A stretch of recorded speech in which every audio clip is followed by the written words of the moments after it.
कल बेटा हमने कहाँ तक पढ़ लिया था पिछली क्लास में, बताइएगा प्लीज। क्या हमने सुपरवेनिंग इम्पॉसिबिलिटी पढ़ ली थी? डिस्चार्ज बाय सुपरवेनिंग इम्पॉसिबिलिटी पढ़ ली थी। क्या होता था इसमें? इसमें सब्सीक्वेंट इम्पॉसिबिलिटी होती थी। मैंने आपको ये बताया था कि जब कॉन्ट्रैक्ट बनता है तब वो वैलिड होता था, लेकिन बाद में कुछ ऐसा हो गया जो सर्कमस्टांसिस के बियॉन्ड है, जिसकी वजह से कॉन्ट्रैक्ट पूरा नहीं हो सकता, तो उसको हम क्या बोलते हैं? Supervening impossibility. जिसके कुछ एग्जाम्पल थे जैसे destruction of subject matter, destruction of subject matter जिसमें हमारा चेतक मर गया था। हाँ, डिक्लेरेशन ऑफ वॉर, सही है।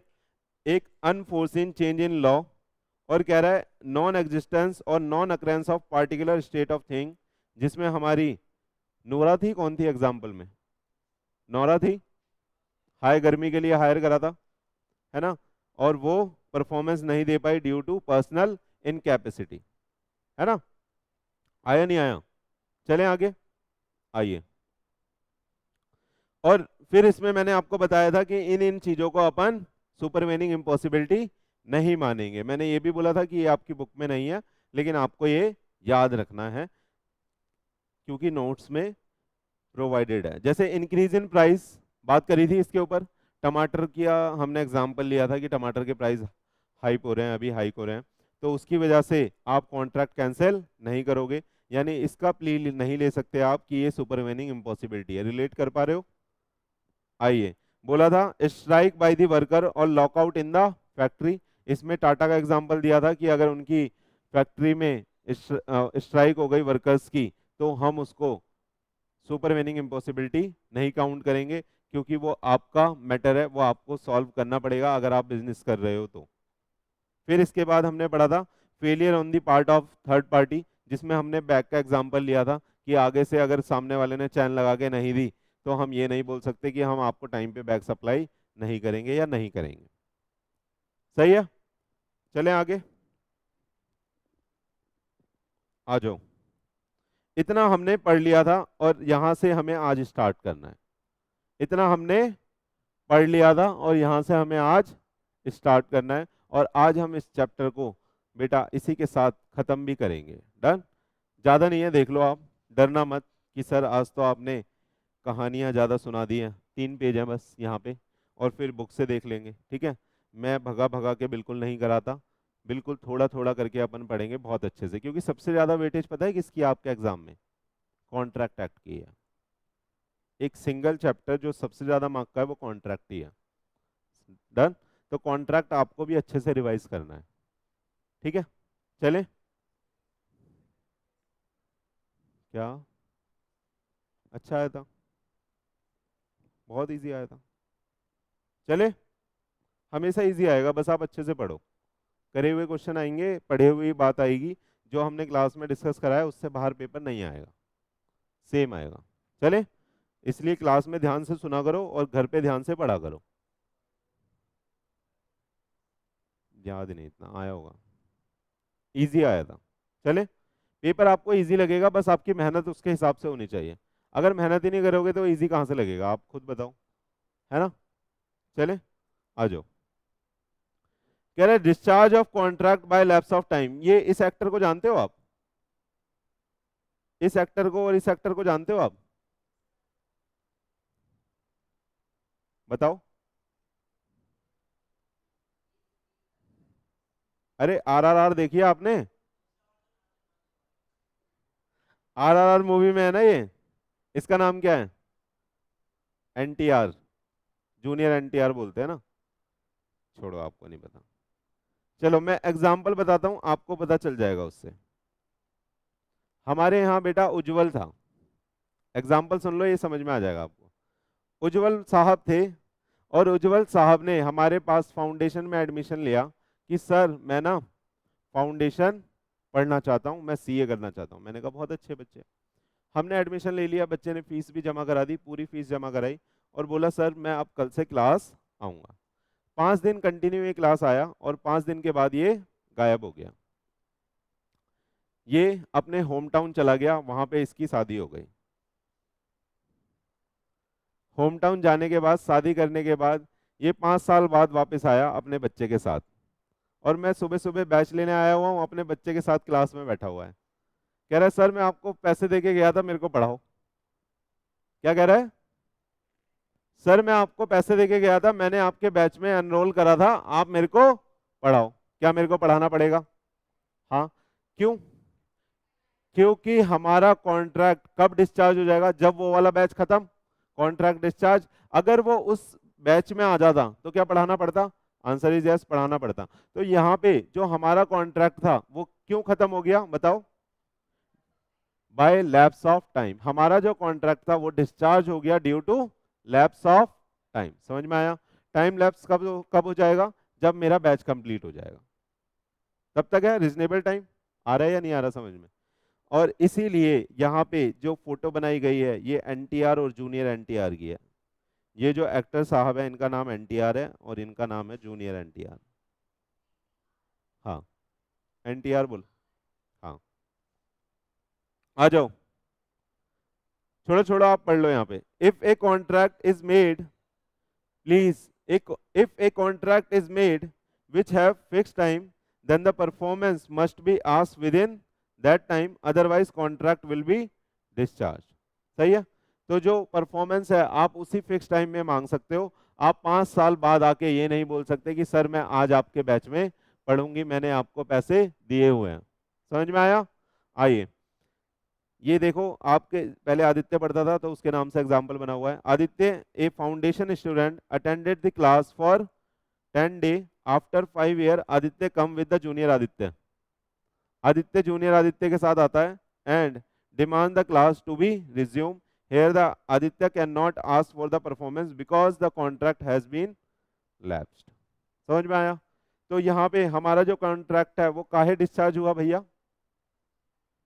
Due to lapse of time. तो यहाँ पे कॉन्ट्रैक्ट हमारा एक तरीके से पूरा हो गया, अगर वो टाइम पूरा हो गया तो। जैसे आज बच्चे छुट्टी पे हैं, अगर वो कल भी नहीं आते, परसों भी नहीं आते, पूरे बैच में ही नहीं आते, तो क्या वो क्लेम कर सकते हैं कि सर मेरे को अगले बैच में पढ़ाओ फ्री ऑफ कॉस्ट? हाँ, नहीं कर सकते। क्यों? क्योंकि हमारा कॉन्ट्रैक्ट डिस्चार्ज हो जाएगा जैसे ये बैच पूरा हो जाएगा। समझ में आया? आइए, कह रहे discharge by operation of law. Operation of law का मतलब क्या है? ये चीजें हैं बेटा। अनएक्सपेक्टेड चेंज इन लॉ, अगर कोई अनएक्सपेक्टेड चेंज इन लॉ हो गया जो हमारे हाथ में नहीं था। जैसे इसमें मैंने आपको एग्जांपल दिया था किसका? ऑक्सीजन का। अरे ऑक्सीजन का एग्जांपल दिया था नहीं दिया था? कोरोना के टाइम में अनएक्सपेक्टेड चेंज इन लॉ हो गया था, वहां पे ये बोल दिया था कि जितने भी ऑक्सीजन वाले हैं जो इसका इंडस्ट्रियल यूज कर रहे हैं वो नहीं करेंगे, जो जितनी भी ऑक्सीजन इंडिया के अंदर है वो सिर्फ मेडिकल पर्पज के लिए यूज होगी। ऐसी गाइडलाइंस आई थी। पता है नहीं पता? तो ये क्या था बेटा? अनएक्सपेक्टेड चेंज इन लॉ था। क्या ऐसा एक्सपेक्टेड था कि ऐसा होगा?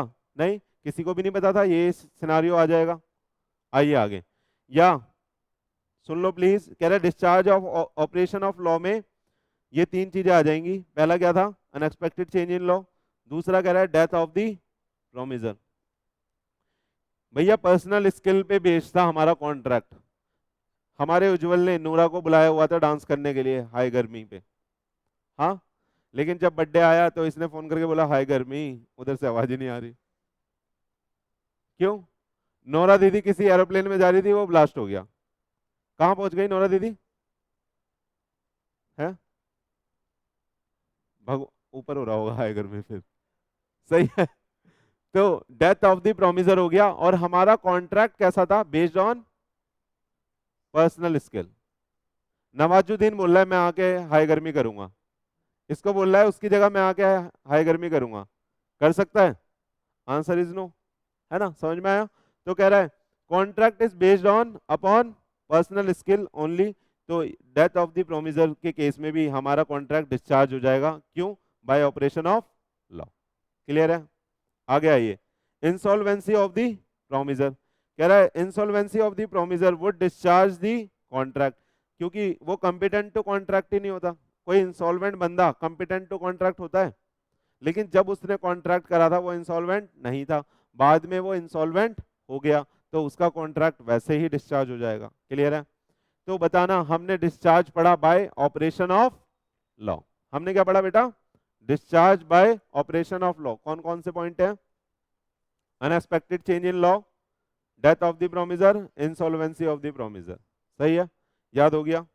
आइए अब अगला क्या है बेटा, अगला पढ़ना एक बार, कह रहा है discharge by breach of contract, इसको बेटा बोलते हैं धोखा। क्या बोलते हैं? धोखा। ये हमारी नेक्स्ट यूनिट है, ये क्या है हमारी नेक्स्ट यूनिट है, इसलिए इसको आज डिस्कस नहीं करेंगे, फिर भी यहां से थोड़ा सा पढ़ लो। कह रहा है when contract is broken by the one party the other parties या party are free from the obligation for performing the contract. समझ में आया? सामने वाले ने आपको धोखा दे दिया तो आपकी कमिटमेंट रहेगी या नहीं रहेगी? हाँ, रहेगी या नहीं रहेगी? डिपेंड करता है सर प्यार कितना गहरा है, लेकिन कायदे से देखा जाए तो नहीं रहेगी, है ना। आगे आ जाइए। अब इस चैप्टर के बेटा कुछ मिसलेनियस पॉइंट है। कौन से चैप्टर के? परफॉर्मेंस ऑफ कॉन्ट्रैक्ट के। चैप्टर कौन सा चल रहा है अपना? बोलो। परफॉर्मेंस ऑफ कॉन्ट्रैक्ट, जिसको अपन क्या बोलते हैं? Discharge of contract. लेकिन कहने का मतलब है कि कॉन्ट्रैक्ट कैसे पूरा होगा, खत्म होगा, समाप्त होगा। डन। अब इसके कुछ मिसलेनियस पॉइंट है, लेकिन बहुत ही ज्यादा इंपॉर्टेंट है। क्या है? बहुत ही ज्यादा इंपॉर्टेंट है, तो ध्यान से पढ़ने का है। डन। चले, बुक से पढ़ोगे तो बोर हो जाओगे, ये जितने भी पॉइंट्स हैं। चले आ जाओ। पहला बेटा आपका जो पॉइंट आ रहा है वो आ रहा है appropriation of payment. Appropriation of payment, पहले तो एप्रोप्रिएशन का मतलब बताना। आपने पीएनएल एप्रोप्रिएशन अकाउंट बनाया बचपन में? बनाया था? क्या करते थे? दोनों एक बिल्कुल एक साथ बोल रहे हो यार, सुरीले हो।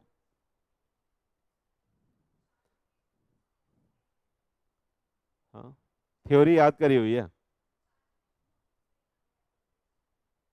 तो क्या होता है? सैलरी।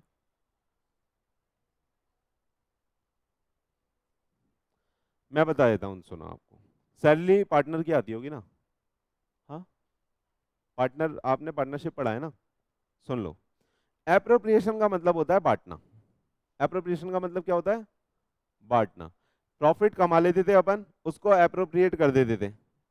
बांट रहा हूँ ये एरो लगा के मैं, उसको हम क्या कर देते थे? एप्रोप्रिएट कर देते थे कि इतना पार्टनर के पास, इस वाले पार्टनर के पास जाएगा, इतना इसके पास, इतना इसका रेम्युनरेशन, इतना इसका रेम्युनरेशन। और अगर मैं कंपनी की बात करूं तो कंपनी में डिसाइड होता है कि डिविडेंड इतना जाएगा, ठीक है, इक्विटी को इतना जाएगा, प्रेफरेंस को इतना जाएगा, उस तरीके से ये डिसाइड होता है। एप्रोप्रिएशन का मतलब क्या होता है? नॉर्मली बंटवारा। क्या होता है? बंटवारा यानी डिस्ट्रीब्यूशन। अरे प्रॉफिट कमा लेते थे अपन, फिर उसको बांट देते थे ना एप्रोप्रिएशन में, याद है नहीं है? याद है। चलो, तो यहाँ पे भी एप्रोप्रिएशन की बात हो रही है, यहाँ पे भी किसकी बात हो रही है? लेकिन यहाँ पे पेमेंट की एप्रोप्रिएशन की बात हो रही है। कि आप एग्जाम्पल से समझना, आपको एग्जाम्पल से समझ में आ जाएगा ये जो यहाँ लिखा हुआ है। आइए, कह रहा है meaning of appropriation of payment पर समझ लो। It means determination of sequence of utilisation of payment for discharging the several debt. ठीक है, राम को हम बना देते हैं यहाँ पे कृष्णा, अब अपना, ये कौन है अपना? कृष्णा। और श्याम है अपना, क्या लिख दिया मैंने?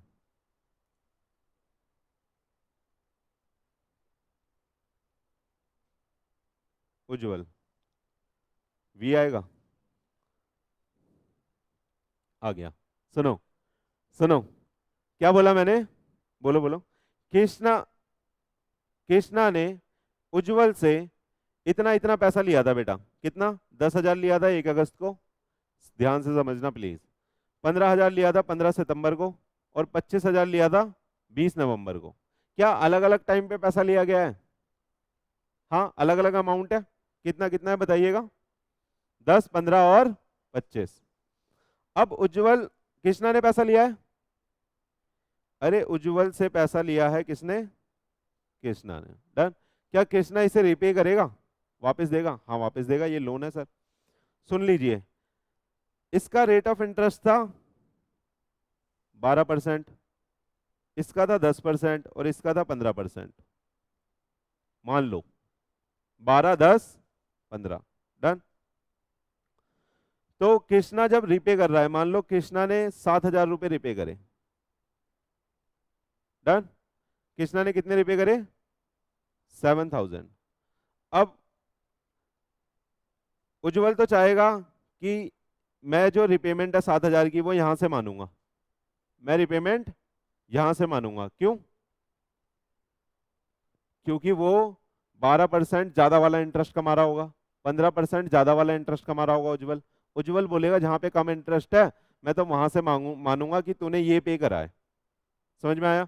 अरे इसने 7,000 पकड़ा दिए उसको और उसने लेके जेब में रख लिए। इसने कुछ नहीं बोला कि ये कौन से वाले लोन के लिए है, और उसने भी कुछ नहीं समझा। समझ में आ रहा है? तो उज्जवल तो बोलेगा कि मैं तो भैया इस लोन के लिए मानूंगा कि ये जो कम वाला लोन है इसके लिए तूने पेमेंट करी है। समझ में आया? डिस्प्यूट समझ में आ रहा है आपको? डिस्प्यूट क्या है? हाँ, कि बंदे ने पेमेंट करी तो उसकी पेमेंट कैसे आप मानोगे कि कौन से वाले लोन के लिए है। समझ में आया? डिस्प्यूट ये है। समझ में आया डिस्प्यूट? बोलो। डिस नहीं, अलग अलग टाइम पे अलग अलग लोन लिए गए हैं, ये तो समझ में आया। डन। कृष्णा ने उज्जवल को 7,000 लौटाए, लेकिन ये नहीं पता कि इस लोन के लिए बिहाफ में पेमेंट करी है, इस लोन के बिहाफ में पेमेंट करी है, या इस लोन के बिहाफ में पेमेंट करी है। पेमेंट जो करी है वो 20 नवंबर के बाद करी है, तो यानी कि सारे ही ड्यू हो रखे हैं। अरे बोलो। इनने बोला था 1 अगस्त को दे देना, 15 सितंबर को दे देना, 20 नवंबर को दे देना वापस। ये उज्जवल ने बोला था कृष्णा को। समझ में आया? तो अब मान लो 20 नवंबर भी चला गया तो सारे ही लोन ड्यू हो गए। ड्यू तो सारे ही हो गए। 20 नवंबर के बाद देखो, ये इसने 1 अगस्त को मांगा था, ये 15 को और ये 20 को, तो अगर 20 नवंबर जा चुका है तो सारे ही लोन ड्यू हैं। अब इसने पेमेंट लौटाई, तो हमारा जो ये कंसेप्ट है ये बोलता है कि आपको जो लौटाई गई पेमेंट है वो किस सीक्वेंस में लेनी है, ये लॉ बताएगा। डन। क्योंकि उज्जवल तो चाहेगा मैं यहां से मानूं उसे। अरे बोलो। उज्जवल तो चाहेगा मैं यहां से मानूं, लेकिन कृष्णा चाहेगा कि मैं इसके भी हाथ में पेमेंट करूं, क्योंकि ये भारी पड़ रहा होगा कृष्णा को। 15% का ब्याज देना पड़ रहा है बंदे को, तो वो तो कहेगा कि भैया जो मैंने 7,000 दिया है ना वो पहले यहां से माइनस करना। उज्जवल कहेगा नहीं मैं तो यहां से करूंगा। तो लड़ाई हो रही है नहीं हो रही? लड़ाई हो रही है। तो इसलिए यहाँ पे बेटा नियम बनाए गए कि आपको किस हिसाब से उस पेमेंट को कंसिडर करना है। क्या क्वेश्चन समझ में आया? रिजोल्यूशन में अभी आपको बता रहा हूं, वो लॉ में लिखा है। चले आइए, तो रूल नंबर 1 पढ़ते हैं। रूल नंबर 1 किसका है? ये rule of appropriation of payment. Appropriation of payment का मतलब समझ में आया कि जो पेमेंट हो रही है उसको किसके बिहाफ पे, किसके अगेंस्ट मेरे को माइनस करना है। समझ में आया? पक्का? चले, बहुत इंपॉर्टेंट है ये, न्यूमेरिकल बनेगा इस पे। आपके एग्जाम में आएगा कि इतनी इतनी पेमेंट ड्यू है और इस बंदे ने इतनी पेमेंट पे करी है, तो आप बताओ किससे कंसिडर करोगे, कहां से माइनस करोगे, और कितना पैसा इसको देना पड़ेगा फ्यूचर में। चले आ जाओ।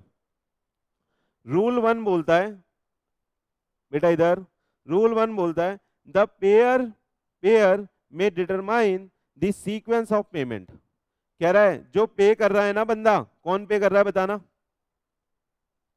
पेयर कौन है बताना? कह रहा है जो पेयर है ना वो भैया बोलेगा कि इस वाले पेमेंट को इस लोन के अगेंस्ट लेना, या इस लोन के अगेंस्ट लेना, या इस लोन के अगेंस्ट लेना। तो रूल नंबर 1 क्या बताया? बोलो। पेयर में डिटरमाइन दी सीक्वेंस। पेयर बताएगा, पेयर की ड्यूटी बना दी कि पेयर को बताना पड़ेगा कि सीक्वेंस ऑफ पेमेंट क्या होगी। ध्यान से कह रहा है if pair has determine the sequence of payment the receiver must use the payment accordingly. यानी अगर कृष्णा ने जो उज्जवल को पेमेंट करी है ये बोल के करी कि भैया इस वाले लोन से माइनस करना, तो उज्जवल को इसे ऐसे का ऐसा ही कंसिडर करना पड़ेगा। समझ में आया? समझ में आया? तो रूल नंबर 1 क्या बोलता है? अगर पेयर ने कोई इंस्ट्रक्शन दी है पेमेंट के साथ, तो जो रिसीवर है उसको उस इंस्ट्रक्शन को फॉलो करना पड़ेगा। समझ में आया? रूल नंबर 2 आइए, कह रहा है if the payer fails to determine the sequence. अब दूसरा रूल क्या बोलता है? बोलो। अगर कृष्णा ने ये नहीं बताया कि भैया इसको कहां से माइनस करना है, तो बताओ अब गेम किसके ऊपर है? उज्जवल के ऊपर गेम है। तूने तो बताया ही नहीं था भाई। समझ में आ रहा है? गेम किसके ऊपर है अब? उज्जवल के ऊपर। उज्जवल के पास पैसा आ गया, अब इसने कुछ इंस्ट्रक्शन नहीं दी कि इसको किसमें से माइनस करना है। उसने कोई इंस्ट्रक्शन नहीं दी कि इसको किस में से माइनस करना है, तो गेम किसके हाथ में है अब? रिसीवर के हाथ में। तो बोल दिया receiver can use it for any debt on his discretion, on his discretion. अगर पेयर कुछ नहीं बताता तो उज्जवल इसे अपने हिसाब से माइनस करेगा। और उज्जवल कहां से माइनस करना चाहेगा बताना? उज्जवल बोलेगा यहां से माइनस, यहां पे उज्जवल कम कमा रहा है तो उज्जवल बोलेगा यहां से माइनस करते हैं। आ रहा है समझ? समझ आ रहा है नहीं आ रहा?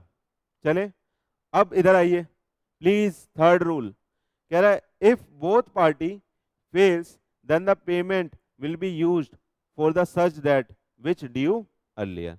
कह रहा है इसने भी नहीं बताया, इसने कोई इंस्ट्रक्शन नहीं दी पेमेंट करते वक्त, और उज्जवल ने भी इसको यूज नहीं करा किसी के लिए भी, यानी उज्जवल ने भी इसको नहीं बताया कि भैया ये वाला जो पैसा है मैं इसमें से माइनस कर रहा हूं। हिसाब मेंटेन होता होगा ना भाई, कहीं तो एंट्री मारोगे ना इसकी, ये जब पैसे देगा उसकी एंट्री लगेगी ना कहीं। हाँ बोलो, उज्जवल की बुक्स में एंट्री लगेगी ना, cash account debit to Krishna, cash receive होगा तो। आ रहा है या नहीं आ रहा? आ रहा है। तो इसने भी कुछ नहीं बोला और पेयर ने भी कुछ नहीं बोला और रिसीवर ने भी कुछ नहीं बोला, यानी पेयर भी साइलेंट है और रिसीवर भी साइलेंट है, दोनों साइलेंट है। तो वहां पे आपको रूल लगाना है फर्स्ट ड्यू फर्स्ट पे। कौन सा? फर्स्ट ड्यू फर्स्ट पे। तो कौन से वाला माना जाएगा बताना? उस केस में ये 10 वाला माना जाएगा। समझ में आया? हाँ। अब आपको क्या एप्रोप्रिएशन ऑफ पेमेंट समझ में आ गया? पक्का? इसमें एक और गेम है जो नोट में लिखा है, आइए सुनना, सुनना प्लीज। हेलो इधर, सुनना सुनना सुनना प्लीज। कह रहा है एक लोन था 10,000 का और एक लोन था उसी दिन 50,000 का, सही है? और दोनों ही सेम डे पे ड्यू हो रहे थे, दोनों ही सेम डे पे ड्यू हो रहे थे 1 अगस्त को, जैसे अभी हमने बोला ना यहाँ पे डिटरमाइन करना है। अब दोनों ही सेम डे को क्या हो रहे हैं बेटा? ड्यू हो रहे हैं। तो अब मान लो इसके बाद भी ये दोनों डेप्ट होते हैं तो फर्स्ट ड्यू फर्स्ट पे लगेगा। अगर दोनों में से किसी ने कुछ नहीं बोला तो हम डेट आ जाएंगे 1 तारीख वाले लोन पे। 1 तारीख को अब हमें पता चला यहाँ तो 2 लोन है, किस में यूज करें? एक का रेट है भैया 12% उसी दिन, और एक का रेट है वो शाम को लिया होगा 15%। तो भैया किस में यूज करें? तो हमारा लॉ बोलता है कि इसको आप प्रोराटा बेसिस पे बांट लोगे, यानी आप 1:5 में बांट लोगे, यानी डेट रेशो में बांट लोगे। समझ में आया?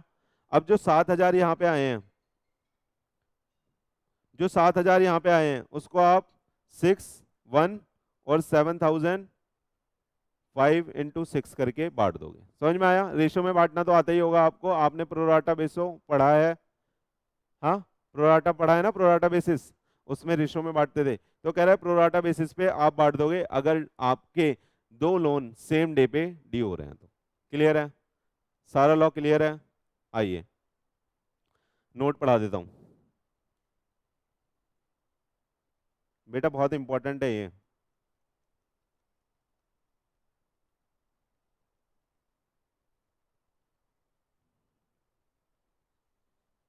आ जाओ, देखो कह रहा है नोट इफ 2 और more debt become due on the same date then the distribute the payment according to the debt ratio, according to the debt ratio. समझ में आया? आगे आइए, एग्जाम्पल लिखा हुआ है, एग्जाम्पल देख लीजिएगा प्लीज। कह रहा है टू डेट, एक कितने का था? 5 लाख का, और दूसरा कितने का था? 7 लाख का। डन। कह रहा है fall due on the same date, same date पे क्या हो रहे हैं बेटा? ड्यू हो रहे हैं। कह रहा है फॉर विच डेटर पे 6 लाख पे करे हैं बंदे ने, तो किसके लिए कितना मानोगे? तो कह रहा है आप डेट रेशो में बांट दोगे, यानी 5:7 आ रहा है यहाँ पे, 5 का लोन है और 7 का लोन है, तो 5:7 आ रहा है, 5:7 में आप उसको बांट दोगे। तो पहले वाले के लिए 2.5 लाख आ जाएगा, आ रहा है या नहीं आ रहा? और दूसरे वाले के लिए 2.5 lakh will be use for the first debt and the rest of the second. Total कितना? 6 पे करा था, तो 6 में से 2.5 यहाँ यूज हो जाएंगे और 3.5 सेकंड वाले के लिए यूज हो जाएंगे। समझ में आया? पक्का कर लोगे? न्यूमेरिकल आएगा आपके पेपर में इससे, है ना? कौन सा रूल पढ़ा ये हमने? क्या पढ़ा हमने? ये एप्रोप्रिएशन ऑफ पेमेंट। इसको एक बारी बुक से पढ़ ले क्योंकि इंपॉर्टेंट है, वैसे पढ़ना सारा ही है। पहले लेकिन मिसलेनियस पॉइंट पढ़ लेते हैं बुक से। आइए, पेज नंबर बताइए कहाँ है एप्रोप्रिएशन ऑफ पेमेंट प्लीज।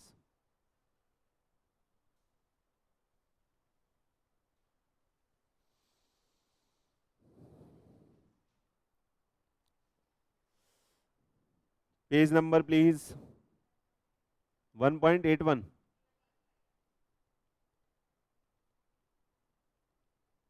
आइए बच्चा लोग पढ़िए, पढ़ा दूं मैं? हाँ, देख लो। एप्रोप्रिएशन ऑफ पेमेंट कह रहा है some time a debtor owes the several debts to the same creditor and make the payment which is not sufficient to discharge all the debt. तभी तो मुद्दा आएगा। अरे उसने इतना सारा पैसा दे दिया, सारे डिस्चार्ज हो जाएंगे, तो मुद्दा आएगा कोई कि कौन सा किसके लिए ले। सारे डिस्चार्ज हो गया फिर तो कह रहा है कि वो कम पैसे देता है और डेट ज्यादा होता है, तो हमारा यहाँ पे कॉन्फ्लिक्ट आता है कि भैया कौन से पैसे से इसको माइनस करें, कौन से वाले डेट से माइनस करें। कह रहा है in such cases the payment is appropriated that is adjusted again the debt as per the section 59 to 61 for Indian contract act. पहला देखिए, application for the payment where the debt to be discharge is indicated, यानी यहाँ पे application of payment में बताया गया है कि डेट कहाँ पे डिस्चार्ज करना है, ये इंडिकेट करके दिया गया है। सही है, यानी पेयर ने सीक्वेंस बताया है।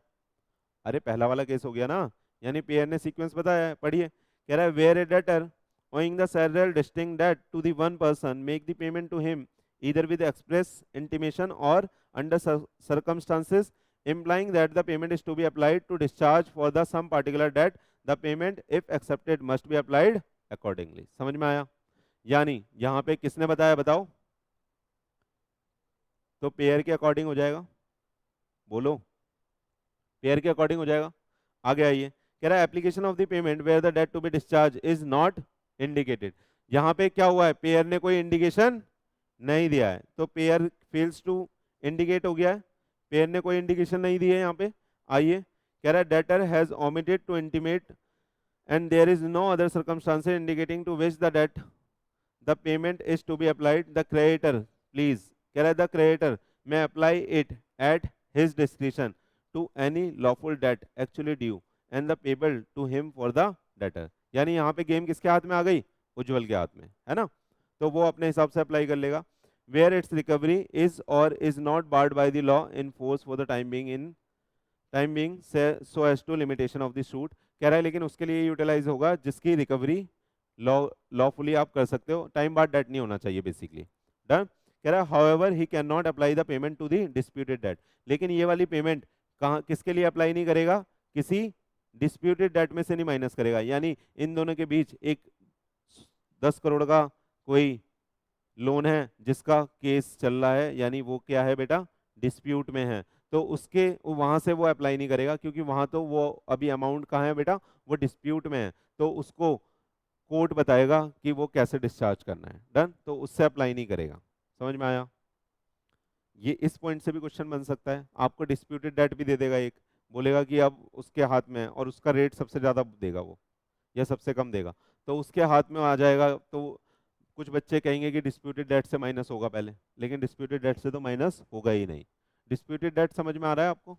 ऐसा डेट जिसका डिस्प्यूट चल रहा है हमारा लॉ में, सही है, यानी कोर्ट में केस चल रहा है उसके ऊपर। चलें आगे, आइए, कह रहा है application for the payment where neither party appropriates, यानी किसी भी पार्टी ने बताया नहीं कि कहाँ से, बोलो, कहाँ से उसको अपन माइनस करेंगे, किसी भी पार्टी ने नहीं, यानी इसने भी कोई इंडिकेशन नहीं दिया और इसने अपने डिस्क्रिप्शन पे अप्लाई नहीं करा। फिर बोलता है, कह रहा है where neither party makes any appropriation the payment shall be applied in discharge of the debt in order of time whether they are or are not barred by the law in force for the time being so as to the limitation of suit, यानी limitation of period की बात कर रहा है। फिर आगे बोला है if the debt are of equal standing the payment shall be applied in discharge of each proportionately। समझ में आ गया? तो कह रहा है पहला रूल क्या है यहाँ पे, अगर किसी ने कुछ नहीं बोला तो फर्स्ट ड्यू फर्स्ट पे, और अगर सेम डे को ड्यू हो रहा है तो प्रोराटा, यानी डेट रेशो में।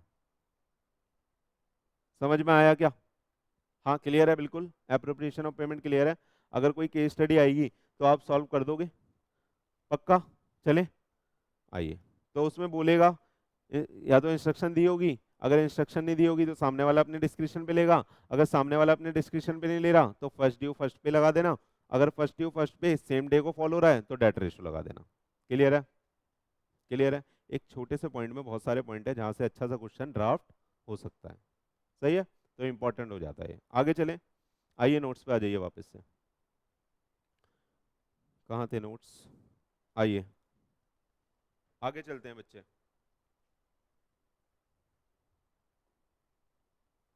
चलें क्या? आइए, खत्म हो रहा है, सुनिए पॉइंट आ रहा है बेटा, reciprocal promises, appropriation of payment खत्म। ये क्या पढ़ रहे हैं अपन? परफॉर्मेंस ऑफ कॉन्ट्रैक्ट के जितने भी मिसलेनियस पॉइंट है, यानी ये पॉइंट आप आपस में लिंक नहीं होते, अलग अलग पॉइंट है, एक जगह डाल दिया अपन ने। डन? आइए, रेसिप्रोकल प्रोमिसेस है, तो सुनिए। हेलो, मैंने दीदी से कॉन्ट्रैक्ट करा था बचपन में, मैंने आपको बोला था ना दीदी से मैं स्कूटी खरीदूंगा। कॉन्ट्रैक्ट हो रहा है ना अपना, तो स्टार्टिंग से ये वाला चल रहा है। तो मैंने दीदी से कॉन्ट्रैक्ट करा था, सुनना प्लीज इधर, मैंने दीदी से कॉन्ट्रैक्ट करा था, दीदी मैं आपको पैसा दूंगा और दीदी मेरे को क्या देगी? स्कूटी। ये कॉन्ट्रैक्ट हुआ था। अब मेरे को बताओ, पहले मैं पैसा दूं या पहले दीदी स्कूटी दे? पहले मैं पैसा दूं या पहले दीदी स्कूटी दे? डिस्प्यूट है? जब डिस्प्यूट होता है क्या बोलते हो आप? एक हाथ से दे, एक हाथ से ले। यही लॉ ने बोला है। लॉ ने क्या बोला? अगर हमारा कॉन्ट्रैक्ट कैसा है मेरे बच्चे? रेसिप्रोकल प्रोमिसेस का, यानी रिवर्स प्रोमिसेस का। अरे मेरी तरफ से प्रॉमिस क्या है? पैसे देने का। दीदी की तरफ से प्रॉमिस क्या है? स्कूटी देने का। रिवर्स प्रॉमिस हो गए। नॉर्मली सब कॉन्ट्रैक्ट में रिवर्स प्रॉमिस ही होते हैं ना, कंसिडरेशन होता है ना भाई। जिंदा हो आप लोग? आ रहा है कुछ समझ में? कंसिडरेशन होता है ना। आइए, अरे आइए, कह रहा है मीनिंग ऑफ रेसिप्रोकल प्रॉमिस, समझा दिया, समझ में आया? डिस्प्यूट क्या था बताना? डिस्प्यूट क्या था? पहले कौन प्रॉमिस पूरा करे? पहले दीदी बोलेगी पहले पैसा, मैं बोलूंगा पहले स्कूटी, फिर दीदी बोलेगी पहले पैसा, मैं बोलूंगा पहले स्कूटी, लड़ाई चलती रहेगी। चलती रहेगी नहीं चलती रहेगी? चलती रहेगी। तो लॉ ने बोला कि भैया ऐसे केस में आप क्या कर लो, एक हाथ से दो, एक हाथ से लो। देखो यही बात यहाँ लिखी है। In a contract there are generally two promises if nothing specified in the contract about the sequence of performance. कुछ स्पेसिफाई नहीं है। अगर मान लो हमने कॉन्ट्रैक्ट में ही लिख दिया, दीदी ने कॉन्ट्रैक्ट में ही लिख दिया कि पहले मैं पैसे लूंगी फिर स्कूटी दूंगी, तो वो इफेक्टिव हो जाएगा। समझ में आ रहा है? अरे क्योंकि कॉन्ट्रैक्ट में ही बात लिख दी ना, तो जो कॉन्ट्रैक्ट में बात लिख दी वो इफेक्टिव हो जाएगी। कह रहा है अगर कुछ नहीं लिखा, किसके बारे में बच्चे? सीक्वेंस ऑफ परफॉर्मेंस के बारे में। परफॉर्मेंस का मतलब क्या? पैसा देना और स्कूटी लेना, यही तो परफॉर्मेंस है कॉन्ट्रैक्ट की। तो कह रहा है then both party must perform, perform है भाई ये, both party must perform their promises at the same time. सही है? तो वो गाना गा देना, सेम टाइम सेम जगह। आगे समझ में? चलें आगे। रेसिप्रोकल प्रॉमिस समझ आया क्या? हाँ, क्या था? अगर प्रॉमिसर प्रॉमिसी ने एक दूसरे को प्रॉमिस कराया है और कोई सीक्वेंस डिसाइड नहीं है कि पहले कौन प्रॉमिस पूरा करेगा, तो हमें क्या करना है? सेम टाइम, एक हाथ से दो, एक हाथ से लो। चलें आगे। आइए, अब इसमें एक नोट है, इसी पॉइंट में बेटा नोट है, बोलता है कंडीशनल और डिपेंडेंट परफॉर्मेंस। कंडीशनल और डिपेंडेंट परफॉर्मेंस, ये मैंने एक एग्जांपल दिया था आपको, बैग वाला, बैग वाला एग्जांपल दिया था। पियानंद बैग बांट रहा है, तो दीदी को कॉन्ट्रैक्ट मिला था बैग बनाने का। अरे मिला था एग्जाम्पल में, दीदी को मिला था, और दीदी कहीं और से चैन लगवाती थी उसमें। सही है? अब मान लो दीदी चैन लगाती है अनुष्का दीदी से। अनुष्का दीदी कौन है? चैन वाली। कौन है? बैग में चैन लगाती है। डन। तो अनुष्का कब परफॉर्म करेगी? जब बैग इसके पास आएगा। तो यहाँ पे जो इसका प्रॉमिस है ये डिपेंडेंट हो गया। अरे यहाँ पे जो इसका प्रॉमिस है डिपेंडेंट हो गया। तो इस केस में पहले किसको परफॉर्म करना पड़ेगा? बैग वाली को। बैग वाली पहले चैन वाली पे बैग देगी, फिर चैन वाली बैग में चैन लगाएगी। समझ में आ रहा है आपको? तो यहाँ पे डिपेंडेंट प्रॉमिस हो गया। तो डिपेंडेंट प्रॉमिस के केस में परफॉर्मेंस कौन देगा? जिसके ऊपर प्रॉमिस का परफॉर्मेंस डिपेंडेंट है। समझ में आया? तो यहाँ पे किसको परफॉर्म करना पड़ेगा? पहले बैग वाली को। बैग वाली सारे बैग वहां पहुंचाएगी, तो चैन वाली उसमें चैन लगाएगी। क्लियर है या नहीं है? अरे बोलो, पढ़ के देख लो प्लीज।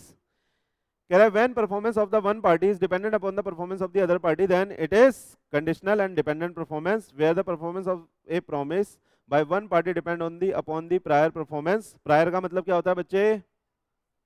हाँ, पहले वाला है ना। Prior performance promised by the other party such reciprocal promises fall under this category। समझ में आया? तो इसमें पहले दीदी को परफॉर्म करना पड़ेगा, बैग वाली दीदी को। क्लियर है? चलें आगे। चलिए, अब कह रहा है सुनिए प्लीज, सुनिए प्लीज, जितने भी हम यहाँ पे मैटर पढ़ रहे हैं डिस्प्यूटेड मैटर है, ध्यान से पढ़ना। अब कह रहा है टाइम, क्या कर देता हूं ये मैं, मेरे को लगा हाइलाइटर यूज कर रहा हूं। आइए please, time and place of performance of promise. सुनना, अब मैंने आपको बोला कल से क्लास होगी, सबके रजिस्ट्रेशन करा लिए, पैसे ले लिए। क्या करा मैंने? सीए फाउंडेशन का आज मैंने आपको बिठा के सबका रजिस्ट्रेशन कर लिया पियानंद एकेडमी में, और सबकी फीस ले ली। क्या करा? सबकी फीस ले ली। लेकिन मैंने आपको टाइम नहीं बताया कल कि क्लास कितने बजे होगी। हाँ, क्लास कितने बजे होगी। या छोड़ो, इसको छोड़ो, यहाँ तो बहुत स्पेसिफिक हो जाता है। दूसरा एग्जांपल ले लो कि मैंने आप सबको बोला, किसी से कॉन्ट्रैक्ट करा था, लेट सपोज उज्जवल से, कि बेटा तू ना 10 किलो आलू पहुंचा दियो कल। ठीक है? क्या बोला था मैंने? 10 किलो आलू पहुंचा दियो, ये कॉन्ट्रैक्ट हुआ था, या किसी भी कमोडिटी का हुआ था, डन। लेकिन मैंने इसको टाइम नहीं बताया ना, इसने मेरे को टाइम बताया। तो क्या ये कल रात को 3 बजे लाया आलू या 4 बजे? भाई रात को समोसे खाने का मन कर सकता है, रात को बारिश हो रही है चिप्स खाने का मन कर सकता है। हाँ, रात रात को कुछ आलू का बनाने का मन कर सकता है, तो रात को लाए आलू। बोलो, टाइम अगर डिसाइड नहीं है तो कब देगा ये परफॉर्मेंस? अगर देखना लॉ में कुछ भी अगर स्पेसिफाई नहीं है तो वहां पे जो भी टाइम होगा या जो भी डेट होगी, जो भी प्लेस होगा, उसके साथ एक वर्ड लग जाएगा रीजनेबल। क्या लग जाएगा? रीजनेबल। और रीजनेबल टाइम क्या होगा? बिजनेस आवर्स का। कोई भी बिजनेस कॉन्ट्रैक्ट है तो उसके लिए रीजनेबल टाइम क्या हो गया बच्चे? बिजनेस आवर्स का। कभी फ्लिपकार्ट वाला आपके यहाँ आता है रात को 3 बजे? क्यों नहीं आता? हाँ, क्योंकि बेटा कॉन्ट्रैक्ट एक्ट में लिखा हुआ है कि जो, सुन लो, क्योंकि कॉन्ट्रैक्ट एक्ट में लिखा हुआ है कि अगर टाइम हमने फिक्स नहीं करा तो जो परफॉर्मेंस देनी है वो कब देनी है? रीजनेबल टाइम में। सही है? तो ऑफिसेस के लिए, क्योंकि हम कमर्शियल कॉन्ट्रैक्ट पढ़ रहे हैं, मतलब कमर्शियल नेचर का कॉन्ट्रैक्ट पढ़ रहे हैं, उस केस में ऑफिसेस की बात आ जाती है। तो ऑफिसेस के केस में, यानी कमर्शियल कॉन्ट्रैक्ट के केस में, जो रीजनेबल टाइम है वो क्या है बेटा? Business hours. और फ्लिपकार्ट वाला आपके घर ना 9 बजे तक आ जाता है। अगर आप डिलीवरी होम लिख दोगे ना वहाँ पे कि जहाँ डिलीवरी हो रही है वो होम है, तो घर के लिए रीजनेबल टाइम उस केस में 9 बजे तक है वहाँ पे। लेकिन आपको कॉन्ट्रैक्ट एक्ट में क्या बोलना है? Business hours. क्या बोलना है? Business hours. और बिजनेस आवर्स कब से कब तक होते हैं? 10 से 5। 10 से 5। ठीक, पढ़ ले, समझ में आ गया? अगर टाइम स्पेसिफाई नहीं है, कॉन्ट्रैक्ट कब होगा? 10 से 5 के बीच में। सही, 10 से 5 बिजनेस आवर्स के बीच में। अब मुझसे लड़ने मत लग जाना, सर आप तो 8 बजे बुला रहे हो, परफॉर्मेंस बिजनेस आवर्स में नहीं दे रहे। लड़ो मुझसे। हाँ, आप मेरे को बताओ क्यों नहीं लड़ सकते? क्योंकि मैंने कॉन्ट्रैक्ट में स्पेसिफाई कर दिया, रजिस्ट्रेशन से पहले बता दिया कि क्लास कितने बजे होगी? 8 बजे। क्लियर है? अगर लेकिन मैं टाइम नहीं बताता प्लीज, और मैं बोलता कि क्लास 3 बजे रात को होगी, क्या दे सकता हूं 3 बजे रात को परफॉर्मेंस? मतलब पढ़ा सकता हूं क्या? Answer is no. दीदी हंस रही है। मैडम पढ़ाने की बात कर रहा हूँ, परफॉर्मेंस समझ रहे हो? नहीं, आप कुछ तो गड़बड़ है।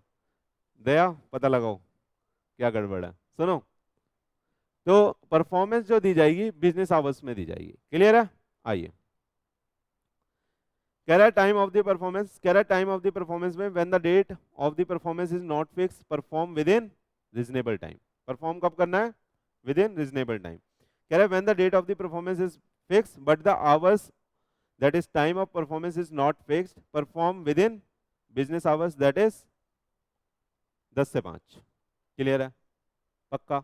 चलें, तो आप बोलोगे, अगर आपसे कोई पूछेगा, मान लो कोई डिस्प्यूट आ गया और किसी के यहाँ कोई फ्लिपकार्ट वाला रात को 3 बजे पहुंचा है, और डिस्प्यूट, उसने केस कर दिया कि 3 बजे क्यों आया भाई, मैं तो बिजी था। डन, समझ सकते हो आप, बिजी होगा वो। फिर सुनो प्लीज, उसने केस कर दिया, तो आपके पास कंसल्टेंसी के लिए बंदा आया है तो आप क्या बोलोगे? आप बोलोगे कॉन्ट्रैक्ट एक्ट में लिखा है, अगर कॉन्ट्रैक्ट में टाइम स्पेसिफाई था तो वो माना जाएगा, और अगर कॉन्ट्रैक्ट में कोई टाइम स्पेसिफाई नहीं था तो रीजनेबल टाइम माना जाएगा। रीजनेबल टाइम बोले तो हमारे वाले केस में क्या है? Business hours. क्लियर है? तो घर के लिए आप 8-10 लगा सकते हो कि 9 बजे तक घर ऑपरेटिव होता है, उसके बाद लोग सोने लगते हैं। डन? चलें आगे। आइए, समझ आ रहा है आपको? आपको कमर्शियल टाइम से ही लेना देना है तो आप बिजनेस आवर्स ही बोलोगे। ठीक, आइए। हाँ, सुनो सुनो सुनो प्लीज, उससे भी बढ़िया आ रहा है। कह रहा है प्लेस ऑफ परफॉर्मेंस डिसाइडेड नहीं है। मैंने आज सबको क्या करा, रजिस्ट्रेशन ले लिया और बोला चंबल की घाटी में क्लास होगी। क्या बोला? पहले तो पैसे ले लिए आपसे, रजिस्ट्रेशन कर लिया, बताया नहीं आपको, आपको बताया नहीं क्लास कहाँ होगी, ना दिखाया। फिर रात को मैसेज आता है कि कल सबको चंबल की घाटी में पहुंचना है, वहां पे एक गुफा है, उसके अंदर आपको ज्ञान दिया जाएगा, उसके अंदर आपको ज्ञान दिया जाएगा। क्या? क्या भाई? अच्छा, कह रहा सर इतना छुप के क्यों ज्ञान दे रहे हो? भैया ज्ञान है, कहीं और ना बढ़ जाए। सही है, समझ में आया? तो क्या मैं आपको प्लीज, तो क्या मैं आपको ऐसा बोल सकता हूं? बोलो। नहीं। आंसर क्यों? Answer is yes. क्यों? क्यों नहीं बोल सकता मैडम? क्योंकि अगर, सुन लीजिए, क्योंकि प्लीज, अगर प्लेस डिसाइडेड नहीं है तो आप किसी रिजनेबल प्लेस पे बुलाओगे। सही है? आइए, क्योंकि यहाँ पे रजिस्ट्रेशन लिया है तो लोकल एरिया में ही होगी कहीं ना कहीं क्लास। यहाँ पे रजिस्ट्रेशन लेके बोल दूं कि पटना में क्लास होगी, कितना बढ़िया है, मजा आ जाएगा। तो आप बोलोगे टीचर भाग गया। आ जाओ। As a general rule the promiser must ask the place of performance. तो प्रोमिजर को पहले पूछना है कि सर क्लास कहाँ पे होगी। कह रहा है फ्रॉम द प्रोमिजी। अरे आप प्रोमिजर, मैं प्रोमिजी। सही है? तो आपको पूछना है, जनरल रूल क्या बोलता है भैया, आप पूछोगे कि सर क्लास कहाँ होगी। आइए, however if the promiser has not undertaken or agreed to perform without application of the promisee, ये दूसरा एग्जांपल है, ये दूसरा एग्जांपल बनाएंगे, then the promisee apply for the fixed place and the performance। ये दूसरा एग्जांपल है। आपको मैंने एक एग्जांपल से तो ये बात समझ में मतलब समझा दी कि भैया अगर परफॉर्मेंस की जगह फिक्स नहीं है तो उसमें पहला रूल ये बोलता है कि प्रोमिजर पूछेगा। डन। दूसरा बोलता है अगर उसने तब भी नहीं पूछा, अभी बुक से अपन पढ़ेंगे, तो वो बोलेगा रीजनेबल प्लेस पे होगी। कहाँ पे होगी? Reasonable place. तो मतलब अगर जहाँ रजिस्ट्रेशन कराए तो इसके लोकल एरिया में हो जाएगी। डन। यानी यहाँ, या मैं कल अगर आपको बोलूँ कि कल वसुंधरा वाले ब्रांच में क्लास है तो आप वहाँ भी आ सकते हो आराम से, किसी को कोई दिक्कत नहीं होगी, है ना? तो वहाँ हो सकती है। लेकिन ये कह रहा है however if the promiser, ये वाला पढ़ना, टेंट का एग्जांपल दिया था ना एक बार, वो है ये। कह रहा है however if the promiser has not undertaken or agree to perform without the application of the promisee apply and fix the place of performance। यानी ये टेंट वाले की बात कर रहा है कि टेंट वाला आया है, टेंट लेके खड़ा है, आपसे पूछ रहा है कहाँ लगाना है भैया, कहाँ लगाना है, आप बता ही नहीं रहे, वो आपके पीछे पीछे घूम रहा है टेंट लेके। तो भैया उसको तो प्लेस आपको बताना पड़ेगा, अगर आप नहीं बताओगे पटक के चला जाएगा, तो वो मान लिया जाएगा प्लेस। समझ में आया? तो इसलिए यहाँ पे हाउएवर लगा के ये कहानी लिखी गई है। ये टेंट वाले वाला एग्जांपल है कि अगर आप बताओगे नहीं तो भैया आपको उस केस में फिक्स करके देना ही पड़ेगा, अदरवाइज वो पटक के चला जाएगा और उसकी परफॉर्मेंस डिस्चार्ज हो जाएगी। क्लियर है? देखो यहाँ से, T a caterer and decorator agree to let out to B, कितनी तारीख को? 14 फरवरी को, है ना? Here the T promiser should ask from B promisee for fixing the place of performance। सही है? तो कोई कॉन्ट्रैक्ट हुआ था तो वो प्लेस ऑफ परफॉर्मेंस पूछेगा। लेकिन कोई अगर ऐसा कॉन्ट्रैक्ट है जिसपे आपकी परफॉर्मेंस डिपेंडेंट हो जाती है, यानी सामने वाले प्रोमिसी को बताना पड़ेगा, आप टेंट वाले हो तो सामने वाले को बताना पड़ेगा कि भैया टेंट कहाँ लगाना है, तो आप वहीं लगा पाओगे, यानी उसे फिक्स करके देना पड़ेगा प्लेस। समझ में आ रहा है? ये क्या हमने पहले डिस्कस कर लिया था? टेंट वाला क्या पहले डिस्कस कर लिया था? कर लिया था डिस्कस।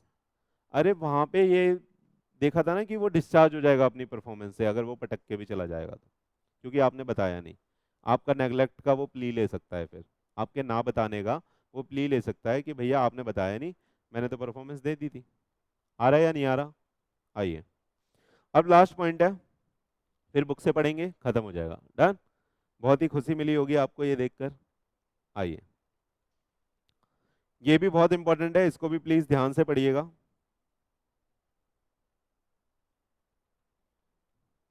कह रहा है, पहले मैं इसे रीड करा देता हूं फिर समझाऊंगा। कह रहा है time as the essence of contract, यानी कह रहा है कि जो समय है, बेटा सुनना प्लीज, कह रहा है जो समय है, जो टाइम है, क्या हम उसको कॉन्ट्रैक्ट के लिए एसेंशियल एलिमेंट समझे? बताइए, आप बताओ दिमाग लगा के, क्या समय को एसेंशियल एलिमेंट समझा जाएगा? मान लो आपके वाला जो केस है, आपने, आपको और हमारा कॉन्ट्रैक्ट हुआ कि भैया हम आपको इतना पैसा देंगे और सर आप हमको इतना ज्ञान देंगे, यानी फाउंडेशन वाला कोर्स खत्म कराएंगे, प्रैक्टिस कराएंगे। डन, ये कॉन्ट्रैक्ट हुआ क्या? बोलो हाँ।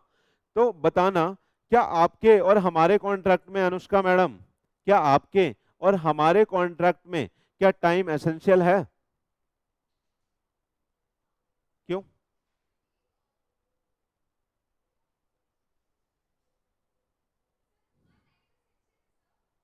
क्यों?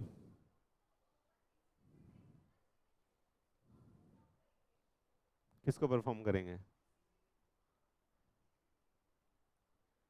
सर प्लीज, सर यहाँ पे टाइम एसेंशियल है। क्यों?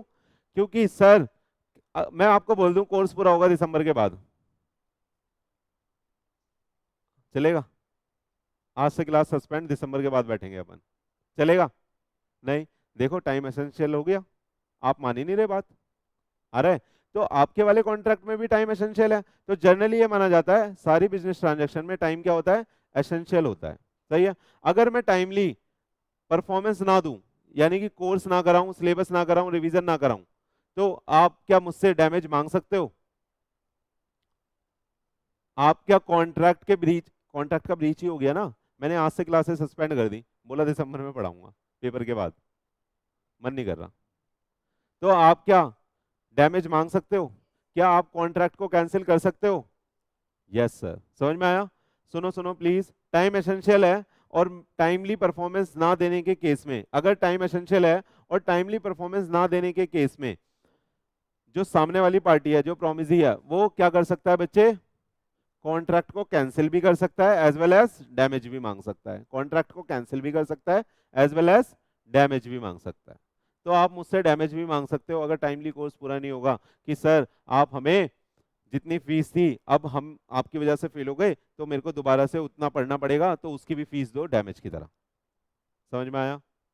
हाँ, लेकिन ऐसा होगा नहीं, क्योंकि हम इसी अटेम्प्ट में बहुत अच्छे मार्क्स से पास हो रहे हैं। आइए पढ़ ले, आइए ध्यान से पढ़िएगा, लेकिन प्लीज इंपॉर्टेंट है ये भी। कह रहा है here the time of the performance of promise of promiser में एसेंशियल और नॉट। सुनना, इसको ये समझ लो, कह रहा है परफॉर्मेंस ऑफ प्रॉमिस का जो टाइम है वो एसेंशियल है या नहीं है। कह रहा है time of performance when it is essence of the contract, when it is not essence of the contract. कह रहा है एसेंस ऑफ द कॉन्ट्रैक्ट है और एसेंस ऑफ द कॉन्ट्रैक्ट नहीं है। दो केस बताए मेरे को, बताना। आपने ना अमेजोन से एक जूता बुक करा है, डन, तो वहां पे टाइम एसेंशियल है? हाँ, कैसे? लेकिन कई बार आप वहां नहीं देखते, डिलीवरी बता रहा होता है फ्राइडे को आ जाएगा, फिर अपने आप वो चेंज हो जाती है, वो बताता है संडे को आएगा, फिर कई बार उससे भी ज्यादा डिले हो जाता है। होता है या नहीं होता? होता है। कभी करा है आपने? ऐसा हुआ है किसी के साथ? ऐसा होता है। तो उस वाले केस में, अरे जब आपको इमरजेंसी होगी, जूता चाहिए ही चाहिए, आप जाके फिजिकली जाके खरीद के ले आओगे, वहां पे टाइम एसेंशियल है। समझ में आ रहा है? लेकिन ऑनलाइन बुक कर रहे हो तो आपके माइंड में ये बात चल रही है, इट मे बी डिले, हाँ, कि ये डिले हो सकता है, तो वहां पे टाइम एक तरह से एसेंस नहीं होगा। छोटे टाइम की बात कर रहा हूं मैं, ये नहीं बोल रहा 10 साल बाद आएगा जूता, वो तो अनरीजनेबल ही हो गया। समझ में आ रहा है आपको? लेकिन आपने अगर केक ऑर्डर करा है और डेट डाल के ऑर्डर करा है, वहां पे बताना टाइम एसेंशियल है, उसी दिन देना पड़ेगा, अगले दिन का कोई मतलब ही नहीं है। बर्थडे तो कल था भाई। समझ में आ रहा है आपको? हाँ, तो अगर वहां पे मान लो उज्जवल की एनिवर्सरी थी, केक बुक करा था इसने, 2 दिन बाद आया, बीवी कितना मारेगी सोचो? धो देगी इसको, है ना? तो वहां पे उसको तो समझ में आ रहा होगा टाइम एसेंशियल है, नहीं है? बहुत ज्यादा एसेंशियल है। कह रहा है सर 2 घंटे पहले ही मंगा लेना केक, कहीं धुल जाऊं मैं। आ जाओ।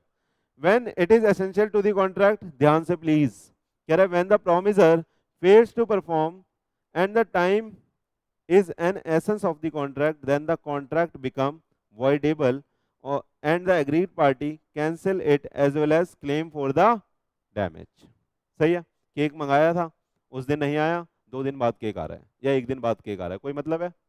तो वो कॉन्ट्रैक्ट कैसा बन जाएगा मेरे बच्चे? वॉइडेबल बन जाएगा। तो एग्रीड पार्टी क्या कर सकती है? उसको कैंसिल भी कर सकती है और उसी के साथ ही साथ डैमेज भी मांगेगी। पैसा पे कर दिया था, पैसा पे कर दिया था केक का, तो पैसे, वो अपने पैसे भी मांगेगा, उसके साथ 2 दिन का इंटरेस्ट भी मांगेगा कि 2 दिन का ब्याज भी दो मेरे को। मान लो 1 लाख रुपए का केक था, बढ़िया वाला केक मंगाया था। अरे हो नहीं सकता क्या? हो सकता है क्या? क्या? अच्छा, गोल्ड प्लेटेड, आ जाओ, समझ में आया इतना? अरे बोलो प्लीज, हेलो, इधर इधर इधर, मरना नहीं है, सुनो इधर। कह रहा है जो कॉन्ट्रैक्ट था वहां पे टाइम क्या था बेटा? एसेंशियल था। वहां पे टाइम क्या था? एसेंशियल था। कर रहा हूं, छुट्टी कर रहा हूं। टाइम क्या था? एसेंशियल था। और अगर वहां पे कॉन्ट्रैक्ट एसेंशियल टाइम में टाइम पे पूरा नहीं होता तो कॉन्ट्रैक्ट क्या बन जाता है? वॉइडेबल। क्या बन जाता है? वॉइडेबल। तो जो एग्रीड पार्टी है जिसने केक बुक करा था वो क्या कर सकती है? Cancel as well as claim for the damage. समझ में आया? Cancel as well as claim for the damage. जैसे अभी आपके वाले केस में मैं बोल दूं कि भैया दिसंबर के बाद सिलेबस हो पाएगा, तो आप कॉन्ट्रैक्ट भी कैंसिल कर दोगे और मुझसे डैमेज भी मांगोगे। आ रहा है या नहीं आ रहा? अब आइए इधर, कह रहा है when the promisor fails to perform and the time is not essence of the contract. अब हमने जूता मंगाया, कोई हमने क्या मंगाया? जूता मंगाया, और हमने उसकी डिलीवरी वो दिखा रहा था, आज कितनी तारीख है? 11 है मतलब आज, तो वो 15 को डिलीवरी दिखा रहा था। क्या दिखा रहा था? है ना? तो वहां पे 15 को डिलीवरी दिखा रहा था, तो वहां पे एस्टिमेटेड ही लिखा है। इसी वर्ड से समझ में आ जाता है कि टाइम एसेंस नहीं है, कि टाइम एसेंस नहीं है। समझ में आ रहा है? हाँ। तो वहां पे ये बोला जाएगा, अगर मान लो जूता आपका 1 हफ्ते बाद आता है तो आप क्या कैंसिल कर दोगे कॉन्ट्रैक्ट? नहीं, आप बस वहां पे डैमेज मांग सकते हो कि डिले कराए तूने भाई, तो मेरे को इसकी डैमेज दे, अगर आप केस फाइल करोगे तो। समझ में आया? तो कह रहा है when the promisor failed to perform and the time is not the essence of the contract, the agreed party can claim damage only, can not cancel। Cancel कर सकते हैं क्या? बोलो, अरे बोलो, क्या कैंसिल कर सकते हैं? नो। क्या जूता लेने से मना कर देंगे? नो। क्लियर है? अब आ जाओ नीचे, कुछ जनरल बात लिखी है इसी के बारे में। कह रहा है in generally time is treated as essence in the business agreement. तो जनरली बिजनेस एग्रीमेंट में बेटा टाइम को क्या माना जाता है? एसेंशियल एलिमेंट माना जाता है। क्लियर है? एसेंशियल एलिमेंट माना जाता है। आगे आइए, कह रहा है in commercial transaction time is considered to be the essence of the contract, and if the party fail to perform the contract within a specified time, the contract become voidable at the option of the other party and agreed party can claim damage। Clear है? अब सुनना, आज के लिए बेटा इतना ही रखते हैं, लेकिन अभी रुक जाओ, उठना मत, पीट दूंगा, सुन लो। लेकिन आपको ये बुक से पढ़ना है बहुत तमीज के साथ, क्योंकि अभी इस चैप्टर में बहुत सारा बुक से छूट रहा है। जितना लेकिन इंपॉर्टेंट पार्ट था वो हमने कवर कर लिया है। इस चैप्टर को हम नेक्स्ट क्लास में पूरा का पूरा बुक से जो जो छूटा है उसे समझेंगे और अच्छे से रैप अप करेंगे। सही है? और नया चैप्टर भी स्टार्ट हो सकता है ब्रीच ऑफ कॉन्ट्रैक्ट का। ठीक है? तो आप ये पूरा का पूरा चैप्टर बुक से पढ़ के आएंगे, मैं पूछूंगा। क्लियर है? पिछला तो पूछूंगा ही पूछूंगा, लेकिन इसको पहले पूछूंगा। चलो आज के लिए इतना ही रखते हैं बेटा, धन्यवाद।